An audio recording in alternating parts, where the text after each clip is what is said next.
Hello, John. How are you? Hi, Raina. Great to see you again. How are you?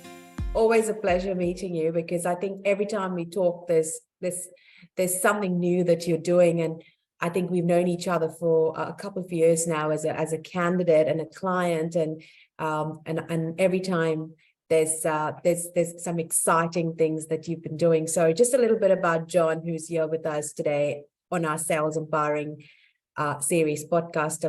He's extremely passionate about the cyber and AI space, cybersecurity and AI space. He's currently the head of AI and cyber and information securities at Global Data.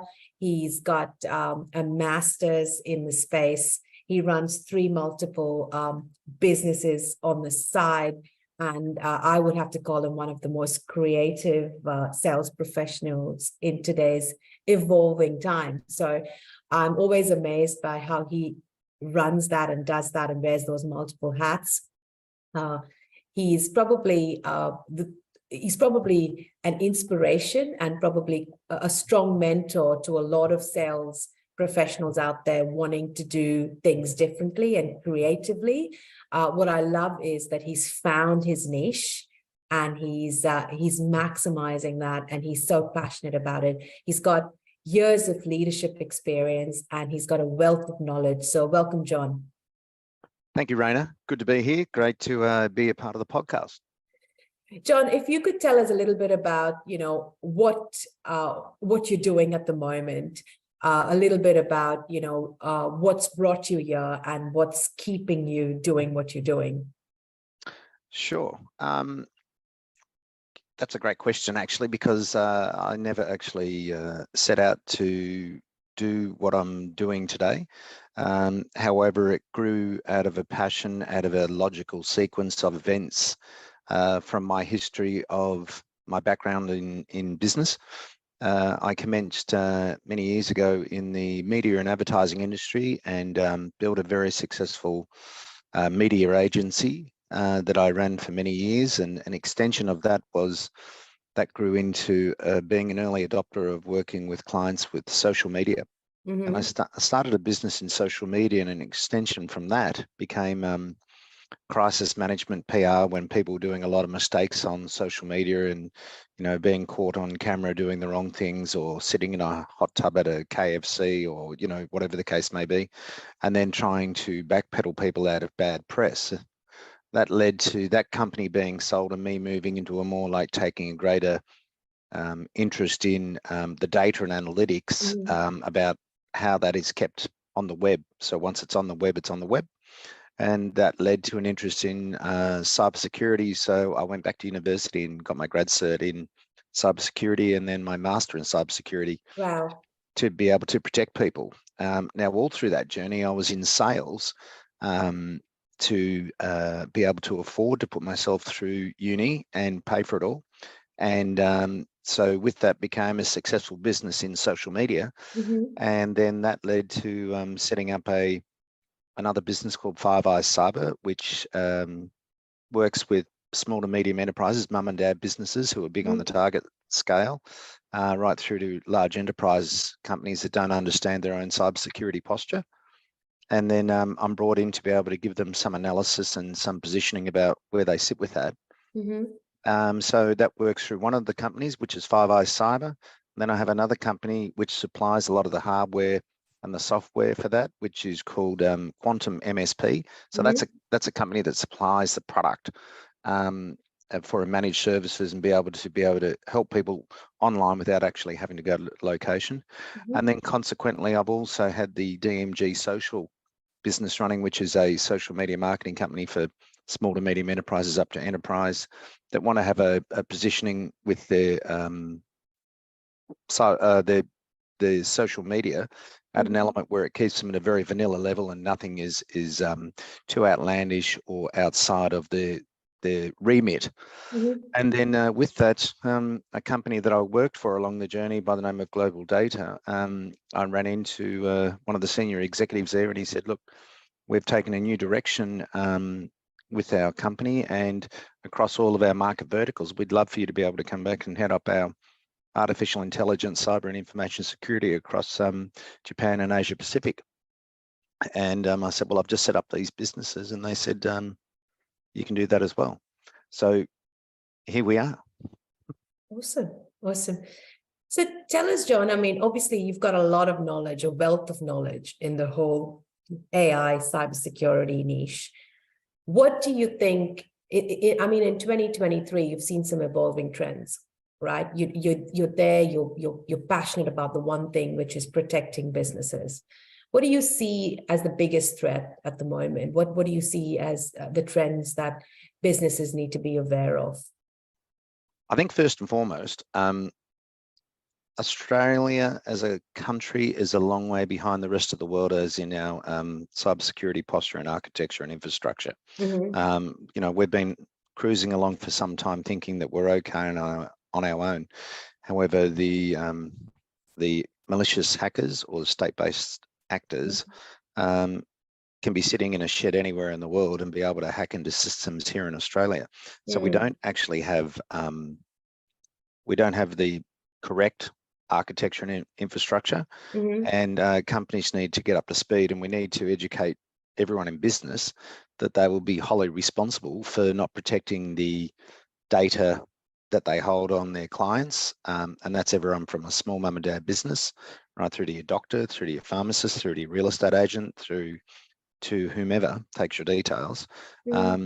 And where the big threat lies with that is with what we call APIs, which is a way to be able to connect your phone to a machine or to a computer, or your key to your car, or your remote blinds, or your Alexa, or your Siri, whatever those devices are, have gaping holes in them for people to be able to access people's data and information.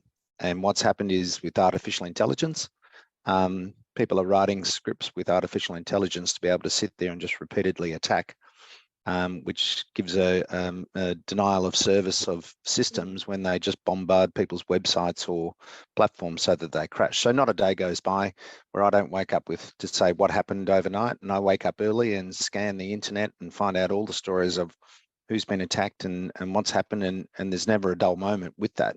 So really, whether or not it's in sales or if it's in any part of just running a business, it's increasingly a fast-moving world where you need to have that infrastructure. Okay. And what do you think are the best, I mean, there's obviously different cybersecurity platforms and tools available out there. Is there one or two that are in particular widely known that you feel most businesses should implement or have? I mean, is there any that you think, you're quite, you worked with or you're familiar with that you'd recommend? Absolutely. And being I'm actually a specialist in technical analysis in cyber, so it's going right down to the tin tacks of where people break in. And I looked at and considered all of the platforms that are out there, and there are many platforms that are out there to be able to work with, but I've taken the position to partner with an Australian-based cybersecurity vendor known as Red Piranha, and they supply, basically a box with a firewall, and where all the data runs through it, and they're constantly scanning it much faster than you or I would be able to do, to be able to see whether or not you're under any mission-critical attack. Yeah. And then there's endpoint detection systems, such as one that I've favoured for a long time, which I've had a lot of trust in, known as ESET, ESCT, and that actually works with endpoint detection right down to your handset, to your family computers, and really the greatest threat is human error, where people will click on things where it comes into their inbox, thinking, oh, well, that looks like something from the NAB, or that looks like something from the government, or that looks like something from my doctor, or their car insurance company. And really, it is a phishing technique to be able to get people's details and information. So I go with what I believe is some of the strongest and most dependable, and that is I work with Red Piranha and ESET through my cybersecurity company. And I've partnered with Microsoft 365 for my quantum MSP business to supply the hardware and software to be able to make sure that people are as secure as possible, because really no one can beat Microsoft on a global scale with how they can protect people in business. I'm sure there's Apple and there's different operating systems, but the one that has the greatest reach is Microsoft, and they're also the ones investing the most in. They've invested $14 billion, Australian billion dollars, into OpenAI, which are the people that bring us ChatGPT. Okay. Awesome. Well, I think that's some insight there. I mean, is there something that, I mean, given the fact that our speciality as recruiters is predominantly working with sales professionals and sales leaders, right? So a lot of, I mean, our target audience today would be sales professionals. Is there something that they need to be aware of in their day-to-day when it comes to cybersecurity? Absolutely. Yeah. And what's that?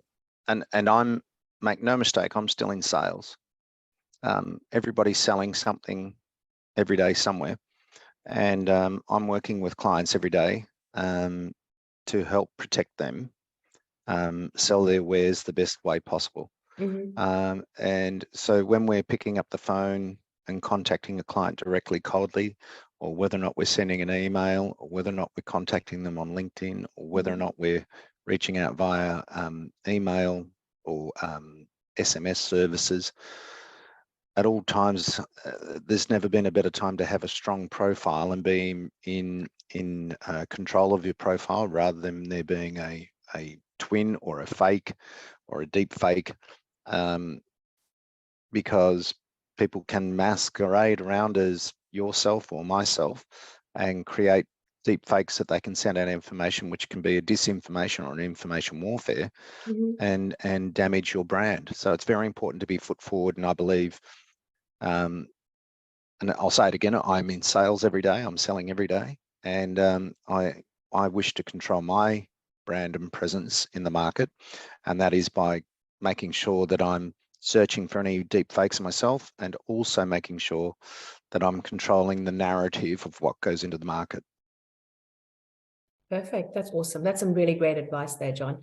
I think you've covered a lot about, evolving trends. You've shared a lot about cybersecurity and what's happening in terms of, and some advice around the top two vendors that you work with in your business.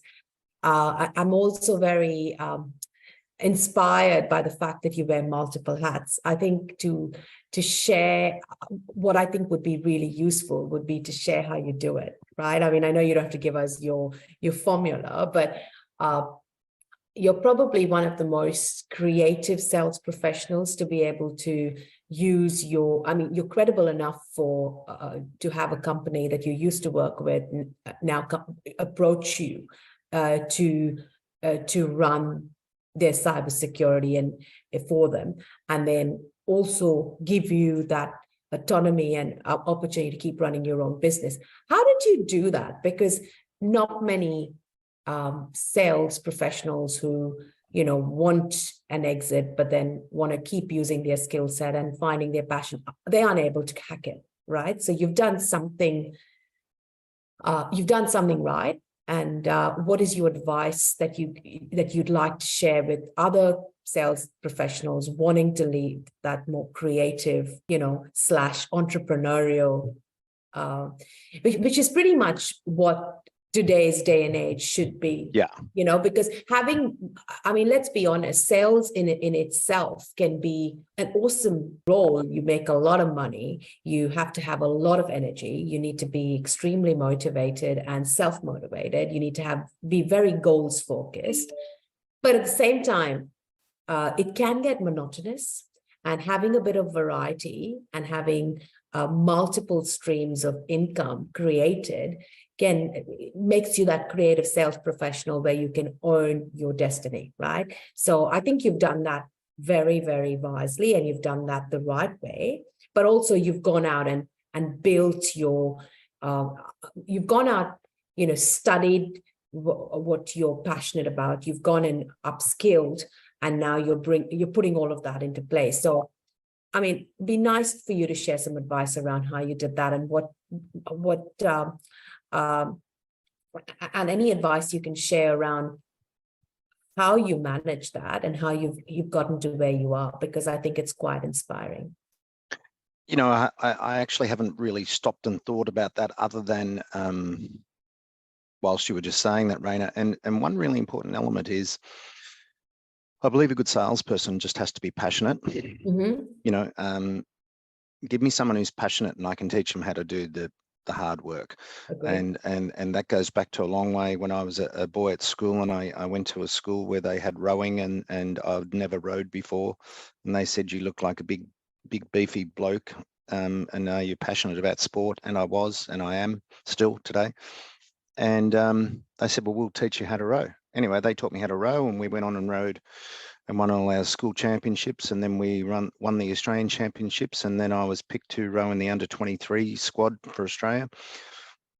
I knew nothing about rowing, but what I did is I applied myself. And the thing is, you know, during a lot of people say a lot of bad things happened during COVID. The one thing it did for me, it put me in like an incubation period of where I thought, how do I see my way through to the future during COVID? And which is when I picked up the tools to study and kept working with data and analytics, and then applied that to being able to educate myself, and then keep selling, and think of which is what was spawned from the COVID time, the pandemic time, where people realized they needed to have multiple streams of income. Mm-hmm. And so the gig economy grew. And, you know, this gig economy, you know, people think it's just sort of been around a while.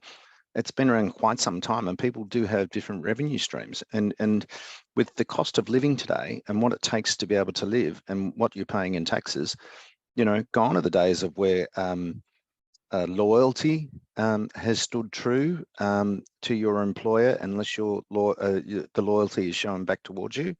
And that's one thing I've always stood against. I've always been a loyal employee. And during the COVID time, it made me realize, well, you need different revenue streams. You need to be able to look after yourself. You need to be able to get good sleep. You know, I adopted new technologies. I wear what they call an Aura ring now. And an Aura ring measures, you know, how much oxygen's in your blood, how much sleep you're getting, how much activity you're doing, when to stand, when to sit, what you're doing with your happiness and your health. And what that's done, that's taken me from where I used to be the 4.5 hours a night sleep guy to 8 to 9 hours That's of so sleep important, right? per, Sleep golden. and my focus is so laser-like that I've got back the energy I had of a 20-year-old. Amazing. And it's got me focused and saying, right, let's make this successful, let's make that successful, let's make this successful, and drive them all together. And I'm going to write that down, Aura ring, because I've got the Apple Watch, which yeah, I track I love. everything. What's this Aura ring? I'm excited. I always learn something new from you. Well, there you go, guys. You're promoting the Aura ring. You might as well get some affiliate Marketing with them, revenue yeah, sure. marketing done for Aura there. We'll link it in and tag you. Look, I cannot tell you how much happier as a person I am as a consequence of this ring. Oh, wow. Getting my sleep habits in order. And it, you know, it's a very, it works on global analytics. It's a data and analytics tool. It's another wearable Internet of Thing that I really prescribe to, and it has changed what people have been probably lecturing to me for years that I should do. But I've actually put it into action, and you know, here we are, we're in May, the 11th of May, 2023, and I've never been fitter, I've never been more active, I've never slept as well, my relationships are better, my finances are better, my businesses are better, all from having there's no brain fade, there's no reaching for sugar during the day. Yeah, that's my issues. And you know, in a former life, I was a fitness instructor, and gee, I wish this had been around when I was into that sort of stuff, because it's brilliant. And, you know, I now walk, you know, 20 to 30,000 steps a day, not 10,000. So it's great.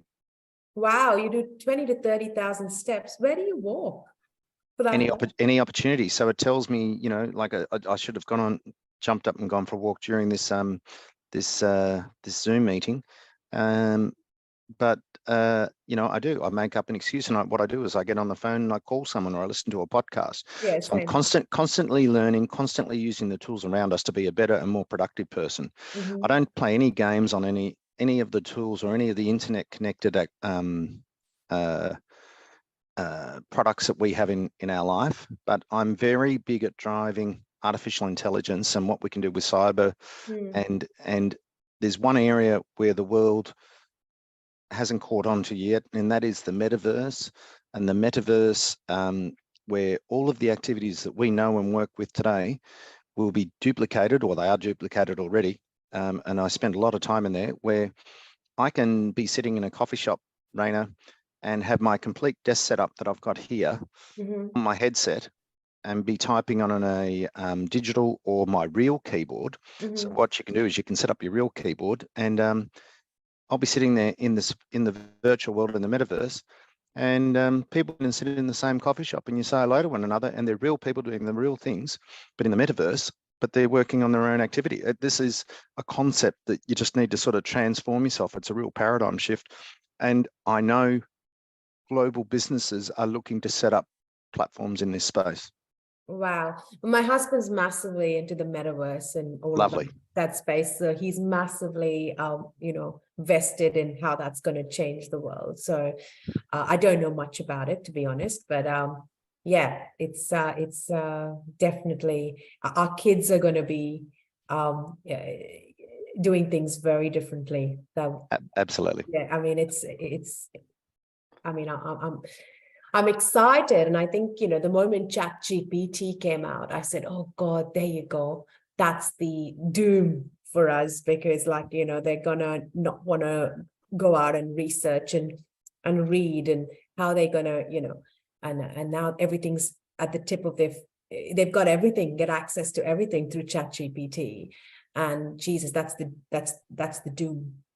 Well, whereas I take the opposite view, I'm so excited about it, and so want to harness the powers and elements of it all to be able to drive success. And what does success look like for me? And that means balance in my life.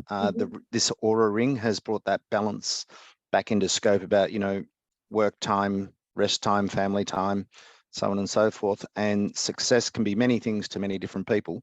But to me, utilizing the tools to be more productive is a very, very positive thing. And so that's what I'm using them for. And so far, so good. And, I look forward to being able to do that for the next 20 plus years. Awesome.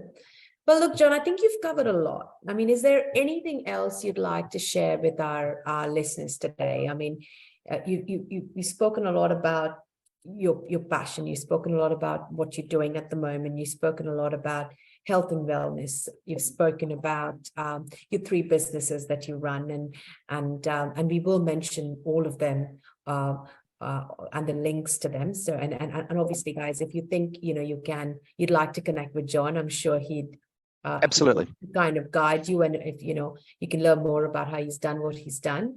But, I mean, what else would you like to share? I mean, with regards to cyber AI?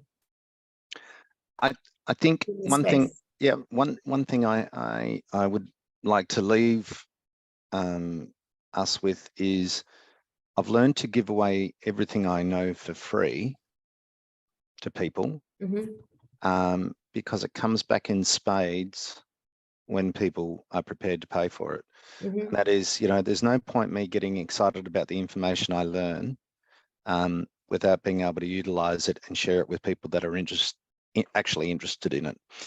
For people that are not interested in it, and you can soon see when that is, when their shutters come down in their eyes and they're like, oh, that's too above my head. I can't deal with that. Yeah. Well, I don't take that position. I will quite happily, if anyone would like to reach out on LinkedIn, connect with me, follow me, or tap my bell to, just see when I'm about to post things. We are in the wild, wild west of artificial intelligence. We are in the wild, wild west of what's going to happen with cybersecurity. Cybersecurity will be at $10 trillion, $10.5 trillion loss by 2025, and we're halfway through 2023, Raina. We talk about shrinkage and what people steal from Coles and Woolworths, being, millions of dollars. Well, that's nothing compared to what happens in the cybersecurity space. It's now the third largest economy in the world, and it's only growing. So I would implore people that would like to take an interest in sales and in cyber and in artificial intelligence to connect with me on LinkedIn, and be more than happy to answer questions, help out, work with interns, work with professionals, or be able to give people suggestions on security architecture.